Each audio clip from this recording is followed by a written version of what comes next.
My next guest unveiling a new bill aimed to create a permanent fund to enable quick and effective responses to future public health emergencies. Joining us right now is Senate Veterans Affairs Committee member and Louisiana Senator Bill Cassidy. Senator, it's good to have you this morning. Thanks so much for joining us. Thank you for having me. I want to ask you about your bill, but I also want to ask you about our preparedness and what kind of money we need to get prepared. Walk us through the bill. Well, it's based on what happened after Hurricane Katrina. Before Hurricane Katrina, Congress had to come back in session, allocate some dollars. The dollars would then be dispensed. It was always a little bit of a lag. After Katrina, they said, wait, let's set up a bank account. And not only a bank account, but we're going to relax certain rules on contracting and procurement so that you can quickly respond.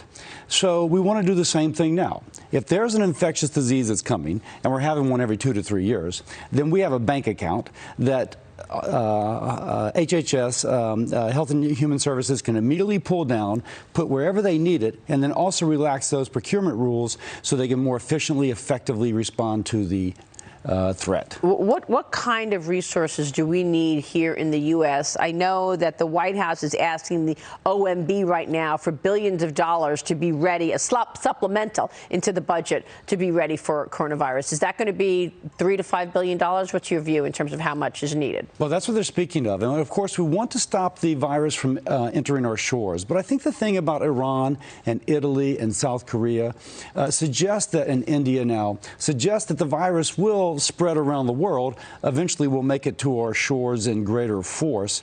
We want the ability to capture it, to quarantine, to be able to screen more effectively, to do all the public health research we need to do so that we're adequately prepared. This is about America protecting ourselves against risk. So is Congress going to allocate that? Oh, yeah, I'm sure we will. For the coronavirus supplemental. Okay, yesterday on Sunday Morning Futures, White House Trade Advisor Peter Navarro joined me to talk about the impact of coronavirus. Listen to what he said. Got to get your reaction.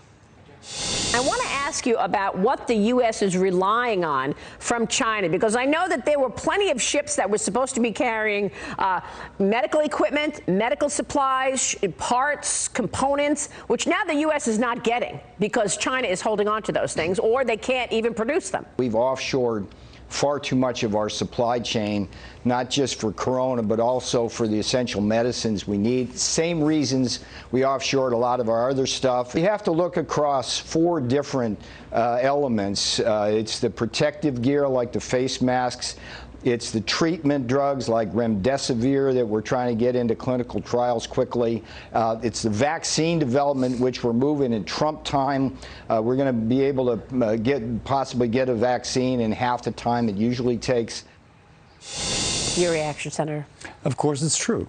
We have offloaded or outsourced, in which case those places we've outsourced, if they have problems, then we have that same problem. And obviously the Trump administration has pushed to pull that back over here.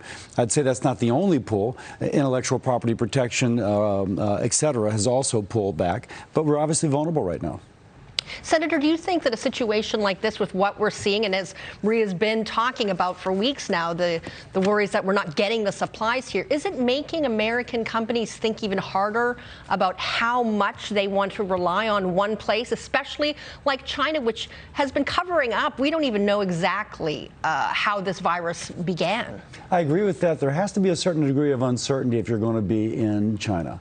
And that uncertainty is both related to an infectious disease, which is kind of a black swan event as well, but it may also relate to some other need that they have to suddenly crack down on the export of precious metals, rare earth, so to speak, in order to further consolidate their market share.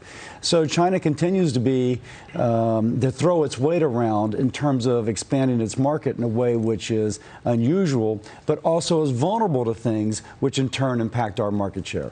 Right. It's like what Secretary Pompeo has been saying. Sure, you want to be all about the money. You want to sell to 1.4 billion people. You want to be in China. Do it with your eyes open, because they will steal from you. They will copy you, and they may very well change the rules on you. On the other hand, it's very important that we not view this as this coronavirus as a geopolitical advantage to ours. This is something which is going to affect the entire world as a pandemic. And so as much as we can offer support to China, it is going to be to our benefit. Okay, here's my question.